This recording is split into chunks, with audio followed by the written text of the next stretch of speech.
Omega থ্রির কথাটা আমরা প্রায় শুনে থাকি, যেটা সত্যি সত্যি আমাদের ব্রেন ব্রেন ডেভেলপ করার জন্য ওমেগা থ্রির বিকল্প নাই।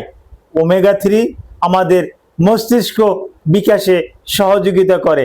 অনুরূপ আমাদের যে হৃৎপিণ্ড যেটা হার্ট, কার্ডিয়াক, এই হার্টে হ্যাঁ রক্ত জমাট বাঁধতে দেয় না, রক্তটাকে পাতলা করে, রক্ত চলাচলে স্বাভাবিক রাখে, রক্তে অক্সিজেনের মাত্রা স্বাভাবিক রাখতে সাহায্য করে ওমেগা থ্রি ফ্যাটি অ্যাসিড পিএডিএসে।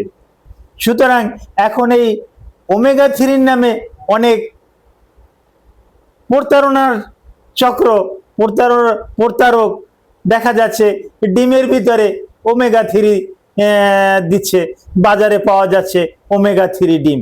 আসলে এগুলো খাওয়া আপনার জন্য কি আদৌ কি ঠিক? এগুলো কি আসলেই কি ওমেগা থ্রি ও ডিমের ভিতরে, ওই যে ডিমের কথা বলছে ফর্টিফাইড করা ডিম, ওর ভিতরে আদৌ কি আছে? এই ব্যাপারে কিছু গুরুত্বপূর্ণ আলোচনা করব।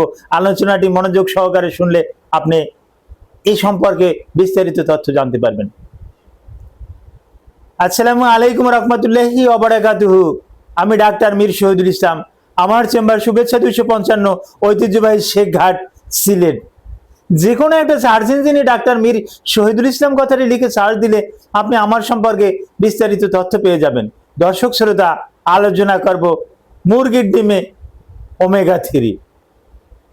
প্রায় পেপার পত্রিকায় দেখা যায়, বিভিন্ন অ্যাডভার্টাইজে দেখা যায় যে বাজারে আসছে অমুক কোম্পানি, অমুক ফার্মাসিউটিক্যাল, তারাও নিয়ে আসছে ওমেগা থ্রি,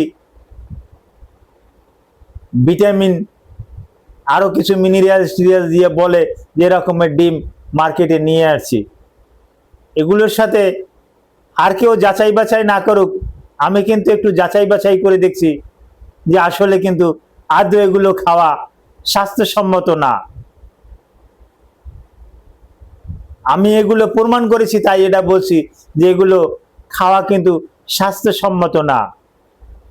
এখানে এই সমস্ত মুরগিকে যে সমস্ত খাবার খাওয়ানো হয়, চামড়ার ট্যানারির একটা উচ্ছিত একটা অংশ, ট্যানারিতে যে চামড়া প্রক্রিয়াজাত করা হয়, ওখান থেকে একটা ফ্যাট চামড়া বা যে চামড়াটা চর্বি আছে, ওই চামড়াটা কেটে ফেলে দেয় বর্জ্য হিসাবে। কিন্তু ওই বর্জ্যটাকেই রিফাইন করে, ওই বর্জ্যটাকে সিস্টেম করে, ওই বর্জ্যটাকে কিন্তু খাওয়ানো হচ্ছে মুরগিকে, কিন্তু খাওয়াইয়ে মুরগিটাকে তাজা করা হচ্ছে। তাহলে ওই যে বর্জ্যটা খাওয়াচ্ছে মূলত ওটা নিজেই একটা ক্যান্সার। তো ওটা মুরগিতে খাইয়ে মুরগিটা একটা ক্যান্সারে পরিণত হয়ে যায়।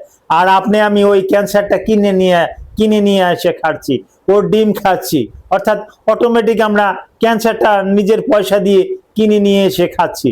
এগুলো আদৌ খাওয়া ঠিক না। আজ থেকে যদি আপনি আমি একটু সতর্ক হয়ে যাই, তাহলে আপনার লাইফস্টাইল, আমার লাইফস্টাইল একটু হলেও পরিবর্তন হবে। তাহলে আমরা কি খাবো?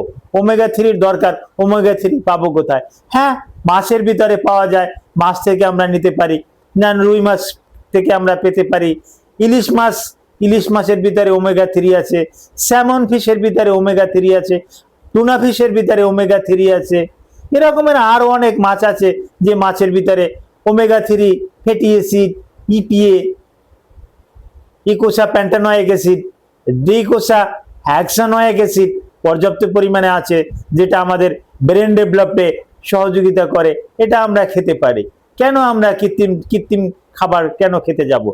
আমাদের বাড়িতে যে সমস্ত মুরগি আছে, যেটাকে আমরা কুচ্ছে মুরগি বলি, এগুলো তো রোদ্রে থাকে, এই উঠোনে আশেপাশে ঘাস খায়, ধান খায়, একটু ঘাসের আগা খায়, পোকা দৌড় দিলে পোকাটারে খেয়ে ফেলে, উই পোকা, বিভিন্ন রকমের ক্ষতিকর পোকা, এগুলো খেয়ে এগুলো স্বাস্থ্যবান হয় এবং এগুলো রোদ্রে যায়, রোদ্রু পায়, যার পরিপ্রেক্ষিতে ওই যে কুচ্ছে মুরগির একটা ডিম, এই ডিমটা যদি আপনি আমি খাই, তাহলে ওখান থেকে পর্যাপ্ত পরিমাণে ওমেগা থ্রি পেতে পারি এবং এটাই আমাদের জন্য প্রযোজ্য। আমরা আস্তে আস্তে করে এই কৃত্রিম খাবার, ফোর্টিফাইড খাবার, এই রিফাইন করা খাবার, এই রিফাইন করা ডিম, এই যে বিভিন্ন রকমের প্রতারণার ফাঁদে পড়ে আমরা ওই বিজ্ঞাপন দেখে যে এই ডিমের ভিতরে আছে ওমেগা 3, এটা অমুক ফার্ম করছে, এটা অমুক ই করছে, তারা ই করছে, এগুলো প্রতারণা ছাড়া আর কিছুই না। এগুলো থেকে আমরা সাবধানতা অবলম্বন করব। Thank you all.